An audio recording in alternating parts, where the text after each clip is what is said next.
O novo Covid-19, mais conhecido como coronavírus, já virou pandemia. Aqui em Maringá, segundo a Secretaria de Saúde, são 5 casos suspeitos e nenhum diagnóstico positivo até o momento. A gente conversa agora com a biomédica e mestre, em Ciências da Saúde, Carla Gazana, para entender mais sobre essa nova doença. Seja bem-vinda, Carla. Muito obrigada, é um prazer imenso estar aqui com vocês hoje para a gente conversar um pouquinho sobre um tema que está ganhando destaque aí nos últimos dias, né? Então, acho que esclarecer algumas dúvidas da população é o primeiro passo para que a gente possa solucionar esse problema. Isso mesmo. Para começar, muitas pessoas falam que parece que o coronavírus é igual a uma gripe. Tem diferença aí, né? Ultimamente, vendo nos noticiários as pessoas falando, né? Não é uma gripe. Não, então, o que a gente percebe? Que o coronavírus é uma família de vírus que causam infecções respiratórias. Então, esse novo coronavírus, que a gente tem ouvido bastante falar, está incluído aí nesse grupo. Realmente, os sintomas podem ser semelhantes, até mesmo confundidos com o quadro gripal. Por quê? Porque os pacientes vão apresentar febre, vão sentir dificuldade de respirar, vão ter tosse, entre tantos outros, né, como mal-estar geral, por exemplo. Então, alguns sintomas podem ser semelhantes mesmo à gripe. Por isso que é importante que a gente esteja atento, né, para como está evoluindo o nosso caso, para a gente ver se vai ser necessário, então, a gente procurar uma equipe de saúde para resolver ali o nosso caso.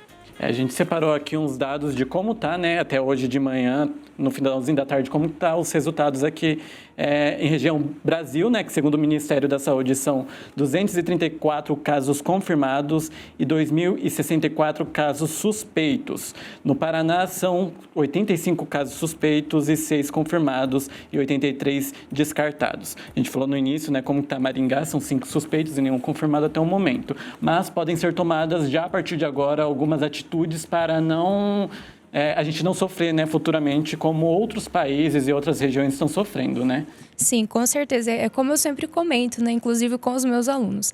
Prevenir sempre é melhor do que remediar, financeiramente falando e, além de óbvio, para a sua saúde, né? Então, por mais que a gente não esteja lidando ainda com casos de coronavírus aqui em Maringá confirmados, é importante que a gente continue assim, né? Então, para que a gente possa entender como prevenir, é importante que a gente saiba também como esse novo vírus é transmitido, que é através de secreções, gotículas respiratórias, como, por exemplo, quando a pessoa tosse ou espirra. Então, como principais medidas preventivas, nós vamos ter a correta lavagem de mãos, principalmente com água e sabão, e também podemos utilizar aí o álcool 70%, que é o mais indicado para a correta higienização das mãos.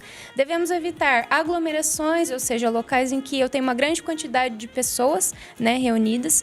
Isso porque a propagação do vírus é mais fácil quando a gente está próximo, né? Evitar também cumprimentos, né, apertos de mãos, abraços, pelo menos por enquanto, para a gente poder realmente evitar aí essa propagação e disseminação do vírus.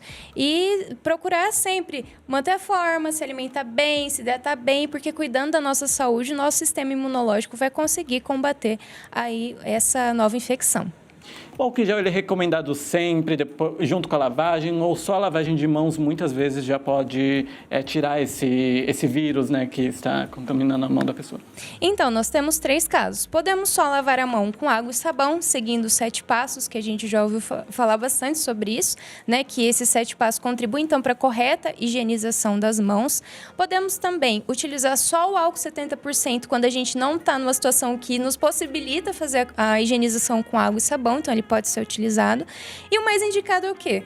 Lavar as mãos com água e sabão e depois utilizar o álcool 70%. Aí a gente vai ter uma medida eficaz. Mas se você não tiver em condições ali naquele momento de fazer a higienização com água e sabão, você pode usar sim o álcool 70%. Talvez quem vai pegar o ônibus ali, né? No ônibus não tem como lavar as mãos e usa o álcool 70, chegando em casa, né? Dá uma lavada na mão e eliminou ali, né? Isso, com certeza isso ajuda muito, para que a pessoa se previna e também que as pessoas que estão ali ao redor também, caso ela esteja doente, né, evite esse contágio, essa propagação. Agora vamos falar do grupo de risco, né? A gente tem aqui no grupo de risco idosos, diabéticos e fumantes. por que essas pessoas estão no grupo de riscos, elas podem, né, sofrer mais com a doença, né? Então, primeiro sobre os idosos. Faz parte da vida envelhecer. E, por conta desse processo, nosso próprio sistema imunológico, com o passar dos anos, vai sentindo uma certa dificuldade natural de combater infecções. Por isso que a gente considera que os indivíduos idosos aí são considerados um grupo de risco. Certo? Além disso, nós temos pacientes diabéticos, hipertensos e, pelo próprio fato deles já estarem com uma doença de base, isso pode fazer com que o caso clínico deles seja mais grave do que uma pessoa que não tem essas doenças, né? Principalmente o fumante, porque ele já tem a condição pulmonar um pouco mais debilitada, né? Então, por conta disso, de uma forma geral, eles são considerados um grupo de risco, tá? A gente tem aí essa semelhança da gripe com o coronavírus. Muitas pessoas vão estar aí achando... Agora, no começo, Maringá dá até para diferenciar, né, quem... Assim, um pouquinho quem está com a gripe, quem não, quem teve contato com alguém que teve corona. Não dá para todo mundo ir atrás de fazer o exame, né? Entrar em desespero. Não é hora de entrar em desespero, né? Com certeza. O que eu sempre recomendo também para os meus alunos, que têm me mandado muitas mensagens, muitas perguntas sobre isso, é o quê? Professor, o que eu devo fazer? Eu estou com sintoma de gripe. E eu sempre recomendo, olha, avalie os seus quadros de sintomas, né? E veja como você vai evoluir ao longo dos dias. Se você está sentindo muita falta de ar, o que você deve fazer? Procurar o médico, né? Porque se você também tiver com febre, uma febre muito alta, também procure assistência médica, né? Porque é o recomendado para a gente evitar mais complicações. Então, assim, procure identificar quais sintomas você está sentindo, acompanhe a evolução de casos e se você perceber que a coisa está piorando, aí você vai até o médico, né? Mas desde que você percebeu que está doente, o que você deve fazer? Evitar a propagação para outras pessoas, independentemente de ser uma gripe comum ou se tratar do novo coronavírus. Então, fazer o que a gente comentou, fazer a correta higienização das mãos, evitar... estar em locais com muita aglomeração de pessoas, então essas são medidas que podem ajudar aí a gente a evitar essa propagação. Hoje pela manhã a prefeitura, ela interrompeu os alvarás de eventos com mais de 30 pessoas, mas isso não é porque a gente está sofrendo aí, Maringá está sofrendo, é uma prevenção e essa prevenção ajuda, né? Como eu comentei, a gente não tem casos ainda confirmados aqui em Maringá e a gente quer que continue dessa forma.